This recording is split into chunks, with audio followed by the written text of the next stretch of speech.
ሰላም እንዴት ናችሁ? በዛሬ ቪዲዮ ደግሞ ይዤላችሁ የመጣው ጸዴ እቃዎችን ነው። በፈለጋችሁበት ቦታ ኮርነር ላይ የፈለጋችሁበት አይነት ቦታ ላይ ማድረግ የምትችሉት ቀለል ላለ ቦታ ማለት ነው። ቦታ ማይዝ እንደገና ደግሞ ለፈለጋችሁት አይነት ጥቅም የምታውሉት እቃ ነው። አሰራር ይዤላችሁ የመጣሁት በጣም ይጠቅማችኋል። እንግዲህ አንድ አይነት አሰራር ሆኖ እንደዚህ መተጣጠፍ የማይችል ከሆነ ከአንድ ቦታ ውጭ መሆን አይችልም ማለት ነው። አሁን እንደዚህ ግን እንደምትመለከቱት ኮርነር ቦታ ላይ እንደዚህ ስትፈልጉ ታደርጋላችሁ። ኤል ቦታ ላይ ስትፈልጉ ደግሞ እንደገና ወስዳችሁ ኤል ቦታ ማድረግ ትችላላችሁ።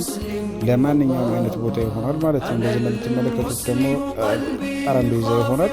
በሁለት በኩል የሚያስቀምጥ ስትፈልጉ ደግሞ እንደዚህ መገደፊያ ያለው ወንበር ይሆናል። ለተለያየ ቦታ መጠቀም ትችላላችሁ። በዚህ ጋር ደግሞ እንደምትመለከቱት እንግዲህ ሰፋ ያለ ጠረጴዛ ነው። ወንበር አድርጋችሁ ብትቀመጡበት ሰፋ ላለ ሰዎች ማገልገል ይችላል። በተጨማሪ ደግሞ ይህ እቃ መልሶ እንደ መደርደሪያ መጠቀም ትችላላችሁ። እንግዲህ በምስሉ እንደምትመለከቱት አንዲት ቦታ ብቻ በመንካት እንግዲህ እንደዛ አድርጋችሁ ወደ ብዛት ያለው መደርደሪያ እንደዚህ አድርጋችሁ መጠቀም ትችላላችሁ። እንግዲህ ስታሰሩ እንደዚህ አይነት ሁለት እቃ ከማሰራት አንድ እቃ ላይ ሁለት አይነት ጥቅም የሚሰጥ አይነት አሰራር ነው።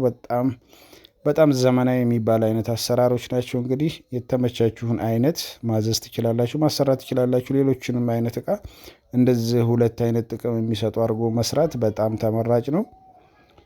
እንደምትፈልጉት አድርገን እንግዲህ እንሰራለን። በተጨማሪ ደግሞ እንግዲህ እንደዚህ ወንበር ሰርታችሁ ከዛ በኋላ ደግሞ የሆነ ከፍታ ቦታ ላይ ያለ እቃ ለማንሳት ስትፈልጉ ያንን ወንበር መልሳችሁ እንደዚህ መጠቀም